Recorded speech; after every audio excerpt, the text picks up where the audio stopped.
Hello student, welcome to আড্ডা 24/7 Bangla official YouTube চ্যানেলে প্রত্যেকে স্বাগত। নমস্কার, আমি সুমিত স্যার।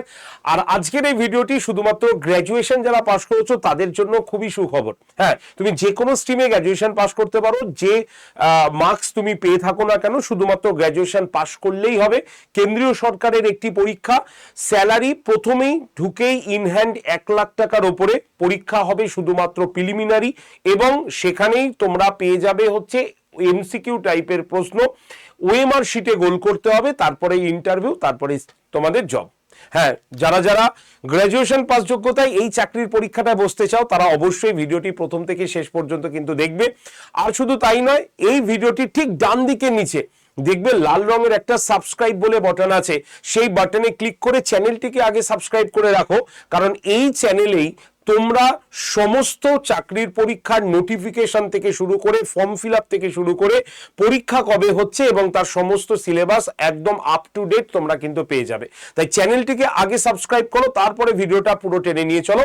তাই এই ভিডিওর ডান দিকে নিচে সাবস্ক্রাইব বাটনে ক্লিক করে রাখো। সাবস্ক্রাইব করতে কোনো পয়সা কিন্তু লাগে না।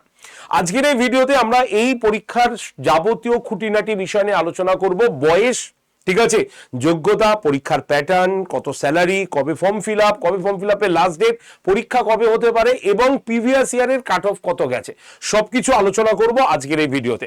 তো চলো তাহলে লেটস স্টার্ট, শুরু করা যাক আজকের আমাদের ভিডিওর ফার্স্ট পার্টটি।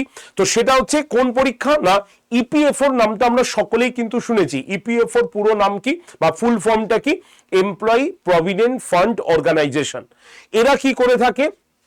এরা মানে দেশের যারা সরকারি চাকরিজীবী, ঠিক আছে, তাদের সেই সরকারি চাকরিজীবীদের বা কর্মীদের অবসরকালীন যে সঞ্চয়, প্রভিডেন্ট ফান্ড, পেনশন সংক্রান্ত বিষয়গুলোকে তত্ত্বাবধান করে থাকে এই EPFO, employee provident fund organisation. আর এই ইপিএফওর আন্ডারের একটি পোস্ট হচ্ছে আমাদের কি না এপিএফসি, যার ফুল ফর্ম হচ্ছে অ্যাসিস্ট্যান্ট প্রভিডেন্ট ফান্ড কমিশনার। এই পোস্টের জন্য কিন্তু এই নোটিফিকেশনটা জারি করা হয়েছে বা নোটিফিকেশনটি এসেছে। এটি কিন্তু সম্পূর্ণ নোটিফিকেশন তোমরা নিজেরাও পেয়ে যাবে। কোথায় না, ওয়েবসাইটটা হচ্ছে upsc.online.nic.in। এই ওয়েবসাইটে গেলে তোমরা সম্পূর্ণ পেয়ে যাবে এই নোটিফিকেশনটা। এই নোটিফিকেশনের মধ্যেই তোমাদের কিন্তু রয়েছে কতগুলো পোস্ট রয়েছে, এইগুলো সবকিছু এখানে আলোচনা করা রয়েছে। তা সত্ত্বেও আমি তোমাদের একটা একটা করে স্লাইডে যোগ্যতা থেকে শুরু করে A to Z পরীক্ষার প্যাটার্ন, পরীক্ষার পদ্ধতি, কি কি সাবজেক্টের পরীক্ষা হবে, সবকিছু আমি তোমাদের কিন্তু জানিয়ে দেবো। তো আজকের এই ভিডিওটি কেউ স্কিপ করো না, প্রথম থেকে শেষ পর্যন্ত অবশ্যই দেখো, কারণ এই ভিডিও গ্র্যাজুয়েশন যোগ্যতায় তোমরা সকলেই কিন্তু এই পরীক্ষাটায় বসতে পারবে। ঠিক আছে, মাত্র একটাই পরীক্ষা হবে, সেই পরীক্ষায় পাশ করলে ইন্টারভিউ, দেন তোমাদের কিন্তু চাকরি, স্যালারি কিন্তু 1 লাখ প্লাস। আমি তোমাদের সেটাও দেখিয়ে দেবো। তো চলো তাহলে ভিডিওটি আমরা একটু আগে চলে যাই। তো সবার আগে আবেদন কবে থেকে শুরু করবে না, আবেদন শুরু করার ডেট হচ্ছে 22 আগস্ট 2026। 22 তারিখ মানে আজকে 20 তারিখ, আর একদিন পর থেকে তুমি আবেদন শুরু করতে পারবে। 2 নম্বর, আবেদন কবে শেষ হচ্ছে? 11 সেপ্টেম্বর 2026 আবেদন শেষ হচ্ছে, একদম নোটিফিকেশনে লেখা রয়েছে। পরীক্ষা কবে? পরীক্ষা হচ্ছে ডিসেম্বরে, মোটামুটি 20 ডিসেম্বর পরীক্ষার কিন্তু দিন মোটামুটি ধার্য করা হচ্ছে। তার মানে ডিসেম্বরে তোমাদের কিন্তু এই পরীক্ষাটা রয়েছে। ঠিক আছে, নেক্সট আমরা চলে যাব শিক্ষাগত যোগ্যতা এবং বয়স। শিক্ষাগত যোগ্যতা পরিষ্কার দেখতে পাচ্ছ, যে কোনো স্বীকৃত বিশ্ববিদ্যালয় থেকে যে কোনো বিষয়ে স্নাতক গ্র্যাজুয়েশন ডিগ্রি থাকলেই তুমি এই পরীক্ষাটায় বসতে পারবে। তবে যারা এবছর ফাইনাল ইয়ার তারা কিন্তু পরীক্ষায় বসতে পারবে না, শুধুমাত্র গ্র্যাজুয়েশন পাশ করলেই তারপরেই তুমি কিন্তু এই পরীক্ষাটায় বসতে পারবে। ঠিক আছে, আচ্ছা, এখানে কোনো নির্দিষ্ট পার্সেন্টেজের কথা বলা নেই, তাই যে কোনো পার্সেন্টেজ শুধুমাত্র পাশ করতে পারলেই পরীক্ষায় বসার যোগ্যতা সে কিন্তু লাভ করবে। বয়স কত লাগবে? জেনারেলদের ক্ষেত্রে বয়স হচ্ছে সর্বোচ্চ 35 বছর, অর্থাৎ 35 বছর জেনারেল ক্যান্ডিডেটরা কিন্তু পরীক্ষায় বসতে পারবে। ওবিসি যারা, তারা আরো 3 বছর যোগ করে 38 বছর। এসসি এসটিরা সর্বোচ্চ 40 বছর এবং পিডব্লিউবিডি ক্যান্ডিডেটরা 10 বছরের ছাড় পেয়ে 45 বছর পর্যন্ত তারা কিন্তু পরীক্ষার এলিজিবল। তাই জেনারেলরা 35 বছর, আর বাদ বাকি সরকারের নর্মস অনুসারে তারা কিন্তু পরীক্ষায় বসতে পারবে। ক্লিয়ার? এবার বলি শূন্যপদ কতগুলো রয়েছে। শূন্যপদ যদি দেখি তাহলে মোট শূন্যপদের সংখ্যা কিন্তু 80টা।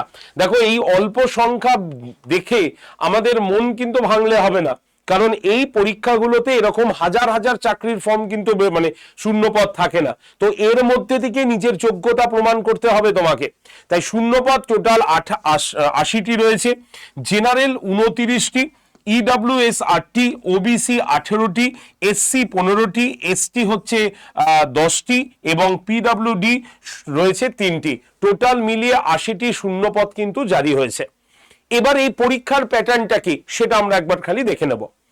পরীক্ষার প্যাটার্ন যদি দেখি তাহলে পরীক্ষাটার শুধুমাত্র আমি তোমাকে কি বলেছিলাম যে পরীক্ষাটা হবে শুধুমাত্র 8টি, মানে রিক্রুটমেন্ট টেস্টটাই শুধু হবে এবং সেটাও হবে অফলাইন মোডে এবং OMR এর ভিত্তিতে মাল্টিপল চয়েসের প্রশ্ন হবে। তবে এখানে একটা মজার বিষয় হচ্ছে তোমার টোটাল যে কোশ্চেন থাকবে সে কোশ্চেনটা হচ্ছে যে মানে টোটাল 120টি প্রশ্ন থাকবে এবং প্রত্যেকটা প্রশ্নের জন্য তুমি পাবে হচ্ছে 2.5 করে, মানে এমসিকিউ কোশ্চেনই গোল করছো কিন্তু পাচ্ছ হলো 2.5 করে। সুতরাং টোটাল মার্কস হচ্ছে কত, 300 নম্বরের পরীক্ষা হচ্ছে এবং এর জন্য তুমি সময় পাবে হচ্ছে 2 ঘন্টা, অর্থাৎ 2 ঘন্টায় তোমাকে 120টা প্রশ্নের উত্তর দিতে হচ্ছে এবং সেই প্রশ্নটা তোমরা পাচ্ছ হলো 300 নম্বরের এবং প্রত্যেকটি ভুলের জন্য কিন্তু তোমাদের কাটা হবে কত, 1/3 তোমাকে কেটে নেওয়া হবে। মানে তুমি ধরো কোনো প্রশ্ন ছেড়ে আসলে তাহলে পেলে হচ্ছে 0, কিন্তু কোনো প্রশ্ন ভুল করলে সেই প্রশ্নের জন্য তোমার কাটা হচ্ছে 0.83 করে তোমার নাম্বার কিন্তু কাটবে। ঠিক আছে? কোনো সেকশনাল টাইম বা সেকশনাল কাট অফ কিন্তু এর মধ্যে থাকছে না, পরিষ্কার কথা বলা রয়েছে। ক্লিয়ার? এবার আসি ইন্টারভিউ কত নম্বরের। ইন্টারভিউ 100 নম্বরের ইন্টারভিউ রাখা হয়েছে এবং 100 নম্বরের মধ্যে জেনারেল অথবা ইডব্লিউএস ক্যান্ডিডেটদের জন্য 50, ওবিসিদের জন্য 45 আর এসটি এসটিদের জন্য 40 নম্বর পাওয়া কিন্তু ইন্টারভিউতে বাধ্যতামূলক। এখানে কিন্তু পরিষ্কারভাবে ইন্টারভিউয়ের মার্কসটাও বলে দেওয়া হয়েছে। 100-র মধ্যে তোমাকে 50 জেনারেল ইডব্লিউএস, ওবিসিদের ক্ষেত্রে 45, এসটি এসটিদের জন্য 40 নম্বর পাওয়া কিন্তু বাধ্যতামূলক। ঠিক আছে? এবার বলি কি কি প্রশ্ন, মানে কোন কোন সিলেবাস, মানে এর সিলেবাস কি আছে সেটা আমরা একবার একটুখানি দেখে নিই। এই পরীক্ষার যদি আমরা সিলেবাস দেখি তাহলে আমরা দেখব প্রথমেই আমাদের রয়েছে কোয়ান্টিটিভ অ্যাপটিটিউড রয়েছে, রিজনিং রয়েছে, general English and current affairs এটা রয়েছে। জেনারেল স্টাডিজের মধ্যে ইন্ডিয়ান পলিটি তোমার and governance, history and culture, Indian economy আর জেনারেল সায়েন্স থেকে কোশ্চেন আসে।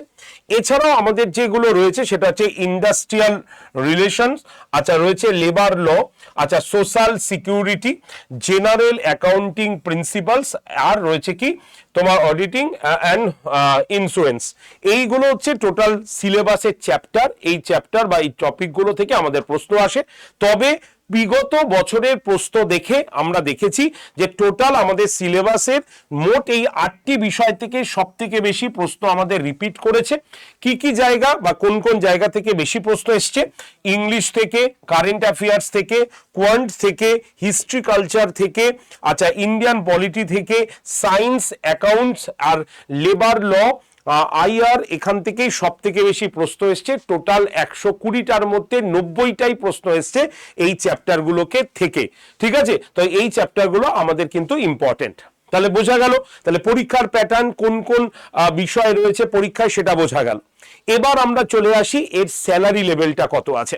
তো স্যালারি লেভেল যদি আমরা দেখি তাহলে দেখো ইপিএফ এর অধীনে একটি গ্রুপ হচ্ছে এ গ্রুপ, এটা হচ্ছে গেজেটেড পদ একটা। এটা এর স্কেল যদি 7 পে কমিশন অনুযায়ী 10 গ্রেড পে, অর্থাৎ মূল স্কোর যদি আমরা দেখি তাহলে 56,100 থেকে 1,77,500। ঠিক আছে? আর ইন হ্যান্ড আনুমানিক স্যালারি তুমি হাতে পাবে 1,07,000 প্রতি মাসে তুমি কিন্তু স্যালারি পাবে। 1,07,000 স্যালারি প্রতি মাসে তোমার জন্য কিন্তু রয়েছে। তাই গ্র্যাজুয়েশন যোগ্যতায় এই চাকরির পরীক্ষা তুমি কিন্তু একবার বসে দেখতে পারো। ঠিক আছে? এবার বলি কাট অফ কেমন গিয়েছে। তুমি যদি প্রিভিয়াস ইয়ার দেখো, অর্থাৎ 2023 সালে তুমি যদি এই পরীক্ষার কাট অফ দেখো, তাহলে 300-র মধ্যে কাট অফ এসছে 178.33, আর 2026 সালে এই 80টি শূন্য পদের জন্য আমরা এক্সপেক্ট করছি মোটামুটি 200 কাট অফ কিন্তু যাওয়ার প্রবাবিলিটি রয়েছে। তাই প্রিভিয়াস ইয়ারে 178 হলেও এবার কিন্তু এই কাট অফ বাড়বে। তো এই হচ্ছে আমাদের ইপিএফওর সম্পূর্ণ বিস্তারিত বিবরণ।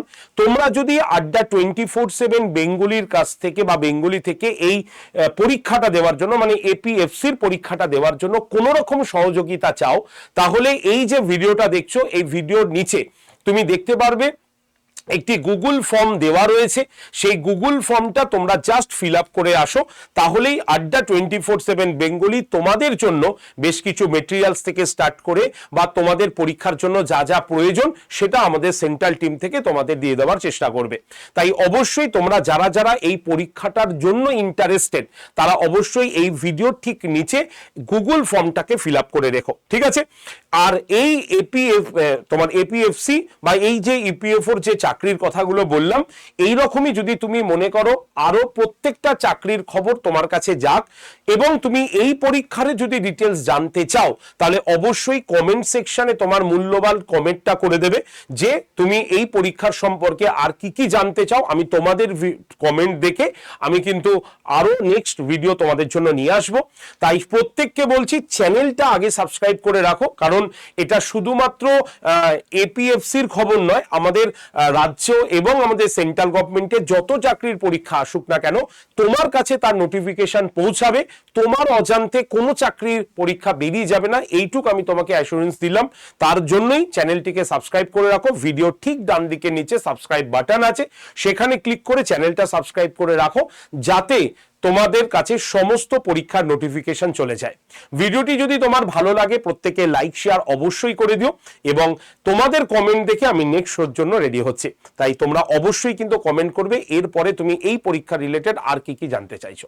ধন্যবাদ সকলকে, সকলে ভালো থেকো, ভালো করে পড়াশোনা করো। দেখা হবে তোমাদের সঙ্গে নেক্সট শোতে। ধন্যবাদ।